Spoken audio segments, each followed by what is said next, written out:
It's ironic when we get to a place where standards are criticized more than the lack of them. You all love to act like when somebody mentions accountability, they're turning Republican. In the moment that someone who looks like you stops blaming the world, you all panic because you don't know how to function without the narrative of being wronged. And let's get this very clear. I can stand against injustice and still tell the truth about the self-inflicted conditions that we continue to glamorize. It's the same way I can call out police brutality and the celebratory behavior that reinforces the very image that gets us criminalized in the first place.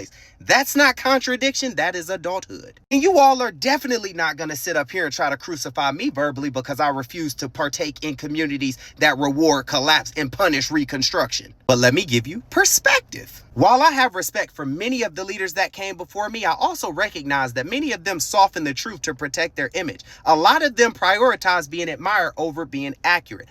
I have no interest in that. My goal is not to be liked. My goal is to serve you perspective. And then you all get mad at people like me who will share the truth. You study the pattern, you memorize the consequence, you watch example after example of this unfold in front of you, and you still continue forward, as if repetition suddenly produces a different outcome. And while we're on the topic of this police brutality, think with me. He or she is operating within a structure that predetermines outcomes and controls incentives. Their role was already assigned, whether they were ready or not.